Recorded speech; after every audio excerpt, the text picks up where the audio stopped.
پوچھے یہ دور کس کا ہے، تم بتانا میرے حسین کا ہے،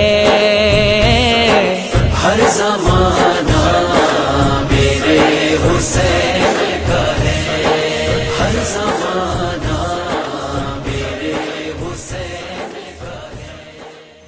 بات سمجھیے، اگر مولویوں کے پیچھے چلنا ہے، مولویوں سے مراد میری یہ ہے کہ شور شرابے والی بات، علم کی بات تو جہاں سے ملے لے لو، خیر جہاں سے ملے لے لو، علم جہاں سے ملے، لیکن آپ کو کیسے پتا چلے گا کہ یہ علم ہے یا علم کے ریپر کے اندر لپٹا ہوا شر ہے؟ اس کی تمیز کیسے ہوگی؟ علم تو علماء نے ہی دینا ہے، وہ علماء کا کام ہے، علم بانٹنا، علم دینا وہ علماء کا کام ہے۔ ہمارا کام ہے آپ کو علم اور شر کی پہچان بتانا کہ یہ علم ہے، خالص علم ہے، اور یہ علم کے اندر لپٹی ہوئی، علم اوپر علم کا ریپر چڑھا ہوا ہے لیکن اندر شر ہے، اس کی تمیز اور احتیاطی تدابیر بتانا۔ پیر و مرشد کس لیے ہم پکڑتے ہیں، بیعت کس لیے کرتے ہیں، کامل پیر کے ہاتھوں میں ہاتھ کس لیے دیتے ہیں؟ کس لیے؟ کہ وہ نفس اور شیطان کے شر سے ہمیں بچائے۔ کیوں کہ کتابوں کو پڑھ کے آپ تصوف و طریقت کے قاعدے، کلیے، ضابطے، قوانین یہ پڑھ سکتے ہیں، یہ سب کچھ آپ جان سکتے ہیں، انفارمیشن آپ کتابوں سے لے سکتے ہیں، کتابوں سے لے سکتے ہیں، کتابوں، خطابوں، تحریروں، تقریروں سے وہ ساری باتیں، انفارمیشن آپ تک پہنچ جائیں گی، لیکن عملی میدان میں نفس اور شیطان کی شر سے بچنا کیسے ہے، اس کے لیے ایک جیتا جاگتا گرو چاہیے جو اس میدان میں اس فیلڈ کا ماہر ہو۔ یہ ہوتا ہے کامل پیر و مرشد۔ سمجھیے بات۔ اسی طرح عقیدے کے معاملے میں، عقیدہ جو ہے وہ انفارمیشن کی حد تک نہیں ہوتا کہ انفارمیشن آپ کو مل گئی آپ اس پر اپنے عقیدے کی عمارت کھڑی کر لیں، ایسا نہیں۔ عقیدے کے معاملے میں بھی شر سے بچنا، یہ تو کامل، چاہے وہ کامل شیخ طریقت ہو یا کامل استاد ہو، علم شریعت کا، علم فقہ کا، علم حدیث کا، علم تفسیر کا کامل، یعنی عالم حق ہو، عالم ربانی ہو، وہ آپ کو بتا سکتا ہے۔ باقی علماء سو جو ہیں ان کا کام تو سوائے فتنہ برداری کے اور کچھ نہیں۔ یہ دور اپنے براہیم کی تلاش میں ہے، صنم کدا ہے جہاں لا الہ الا اللہ، کہ یہ جہاں ہے یہ صنم کدا بن چکا ہے، بت خانہ بن چکا ہے۔ ہر شخص اپنے پرائیویٹ سوشل میڈیا چینل پر عالم دین بنا ہو، ہر شخص، یعنی جس کو دیکھو وہ کہنا میں عالم دین ہوں اور میرے سے دین سیکھو، میرے سے عقیدہ سیکھو، میرے سے سارا کچھ سیکھو۔ جبکہ عقیدے کے معاملے میں ایسا نہیں ہے، عقیدے کے معاملے میں ایسا نہیں ہے۔ جس طرح تصوف و طریقت میں پیچھے کی طرف جائیں، آج سے پیچھے کی طرف جائیں، جتنا پیچھے کی طرف جاتے جائیں گے تصوف و طریقت آپ کو اتنی خالص بنتی ملتی چلی جائے گی۔ پیچھے کی طرف جائیں تو تصوف و طریقت خالص بنتی چلی جائے گی، خالص ملتی جائے گی۔ اور عقیدے کا معاملہ بھی یہی ہے کہ جتنا پیچھے کی طرف جائیں گے عقیدہ پختہ ہوتا جائے گا، عقیدہ درست ہوتا جائے گا۔ اب پیچھے سے مراد کیا ہے؟ پیچھے سے مراد ہے اکابرین کی رائے اور ان کی تعلیمات اور ان کے دیے ہوئے اصول، وہ اصل ہے، وہی حق ہے اور وہی حقیقت ہے۔ یہ دور فتن ہے، ہر دور کے فتنوں کے مطابق ہی خانقاہوں کو اپنا کردار ادا کرنا چاہیے. اگر یہ وبائی امراض ہوتی ہیں، اعتقاد کا بگاڑ، عقیدے کا بگاڑ، ایمان کی خرابی، فکری نظریاتی اعتقادی انتشار، یہ بھی پینڈیمک کی طرح ہی ہے. یہ بھی جب پھیلتا ہے تو ایک سے دوسرے کو، دوسرے سے تیسرے کو، اس طرح پھیلتا ہے. یہ حالیہ کرونا وائرس، اس نے آپ کو بہت کچھ سکھا دیا ہے، تفصیلات میں جانے کی ضرورت نہیں ہے. اسی طرح یہ بھی ایک وبائی مرض ہے. کیا کہ جب علم کے نپر میں لپیٹ کے شر پھیلایا جائے، یہ وبا کی طرف پھیلتا ہے. یہ دور فتن ہے، اس میں بھی صورتحال کچھ ایسی ہی ہے. منتشر کر دیا گیا عوام الناس کو، مسلمانوں کو، امت کو منتشر کر دیا گیا. وہ انتشار علمی انتشار ہے جس کا عوام الناس، عامت الناس، عام مسلمانوں سے کوئی لینا دینا نہیں ہے. ان بچوں سے کوئی لینا دینا نہیں ہے. لیکن ایسا الجھایا جا رہا ہے اور الجھا دیا گیا ہے کہ اصل مقصد سے ہٹ کے ان علمی مشغافیوں کا شکار ہو گئے اور کوئی بتانے والا نہیں ہے. بتانا تو بعد میں ہے، کچھ سیکھنے اور سمجھنے کے لیے تیار نہیں ہے. وہ کہتے ہیں یہ مسائل جو ہیں یہ ہماری ضرورت نہیں ہے. ضرورت ہے اس لیے کہ دین کی عمارت جو ہے اس کی بنیاد ہے یہ چیزیں جس کو ٹارگٹ کیا جائے.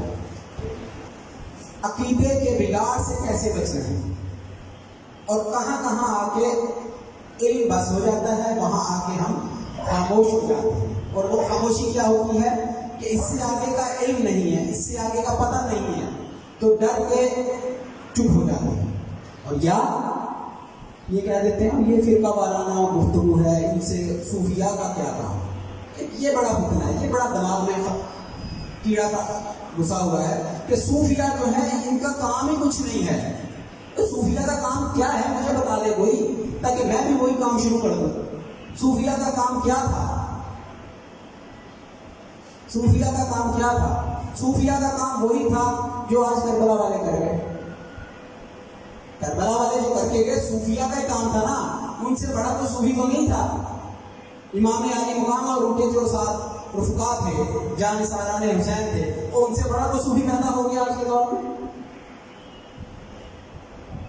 تصوف ہے ان کے پیروں کی دھول، ان کے گھر کی خیرات، یہ ان کے علم کی خیرات ہے. تصوف و طریقت، جس راستے سے وہ چلے وہ طریقت بن گئی. جس راستے جو کام انہوں نے کیا وہ طریقت بن گئی. کس نے؟ اہل بیت اتباع نے. یہ نفوس قدسیہ جو تھے، جو انہوں نے کیا وہ تصوف ہو. تصوف کوئی الگ چیز نہیں ہے. شریعت پر تو سب چلے. تمام جتنے بھی اہل ایمان تھے وہ شریعت کے پیکر تھے. کیا تھے؟ شریعت کے پیکر تھے. لیکن جو راستہ اہل بیت کا جہاں سے وہ گزرتے چلیں گے وہ راہ طریقت بنتی چلے گی. ان کا ہر عمل، ہر ایکشن، ہر ان کا گفتار، کردار، یہی تصوف و طریقت ہے. اس سے ہٹ کے کیا ہے؟ امام الاولیاء کون ہے؟ مولا علی ہے نا. تو ولایت کہاں سے چلی؟ ولایت کا سرچشمہ کون ہے؟ مولا علی. امام الاولیاء مولا علی. اب مولا علی کا اور ان کی اولاد کا، ان کی آل کا، ان کے بچوں کا، ان کے صاحبزادوں کا، ان کے خاندان کا، ان سے زیادہ کوئی جانتا ہے تصوف و طریقت کو؟ آج اگر وہ کہتا ہے یہ صوفیاء کے کام نہیں ہے، یہ صوفی تو کچھ اور. صوفیاء کے کام کیا ہے پھر؟ صوفیاء کے کام صرف دھار ڈالنا ہے، قوالی سننا ہے، یا صوفیاء کے نام پر صوفیاء کا لبادہ اوڑھ کر نذرانے پہ توڑنا ہے؟ اب یہ وہ باتیں ہیں جو علماء مولوی کرتے ہیں تو ہمیں تکلیف ہوتی ہے. لیکن میں آپ کو بتا رہا ہوں کہ صوفیاء کا کام کیا ہے مجھے بتائیں. صرف دیکھیں بگا کے لنگر کھلانا ہے؟ یہ سب کام تو صوفیاء کے کاموں میں سے کچھ حصہ ہے، کچھ حصہ ہے. یہ جز ہے جس کو کل بنا کے رکھ دیا گیا. لیکن اصل کیا ہے؟ اصل یہ ہے کہ جس راستے سے حسین گزرے، حسن گزرے، امام زین العابدین گزرے، حضرت امام جعفر صادق، امام باقر اور دیگر جو راستہ ان کا تھا وہ طریقت بن گیا، وہ تصوف کہلایا۔ تصوف و طریقت کی یہ تعریف جو ہے یہ ایسی تعریف ہے کہ اگر یہ دماغ میں گھس جائے، سمجھ آ جائے، دل میں بیٹھ جائے تو بات سمجھ میں آ جائے گی کہ پیغام کربلا ہے کیا۔ پیغام کربلا تصوف کی طریقت کی معراج ہے، تصوف و طریقت کی معراج ہے پیغام کربلا۔ اور واقعہ کربلا کیا ہے؟ واقعہ کربلا وہ اس سے اوپر تصوف و طریقت کا کوئی درجہ مقام نہیں ہے۔ مولا علی کے جانشین، امام الاولیاء کے جانشین، جن سے ولایت آگے منتقل ہوتی چلی گئی، ہوتی اور آگے قیامت تک رہے، وہ جو پہلا بیچ اور فرسٹ ان کا بیچ جو ہے، ان سے زیادہ وہ تصوف و طریقت کا مستحق اور پیکر ہو سکتا ہے؟ یہ تصوف و طریقت جو آج ہم نے دیکھ رہے ہیں نا، یہ جو ہم دیکھتے ہیں، یہ تصوف و طریقت کا مسئلہ میرے لیے تو مجھے کم سے کم ایسی تصوف و شریعت کی سمجھ نہیں آتی۔ تصوف و طریقت ہے، میں جس طرف توجہ مبذول کروانا چاہتا ہوں وہ یہ ہے کہ جس طرح کا دور اور جیسے اس کے اندر پیدا ہونے والے چیلنجز، فتنے، جو اس کو ایڈریس کرے وہ صوفی ہے۔ چیلنجز کو ایڈریس کرنا صوفیانہ روش ہے۔ چیلنجز سے بھاگنا، ان کو نظر انداز کر دینا، چشم پوشی کرنا، یہ سب کیا ہے؟ یہ تو راہ رخصت ہے،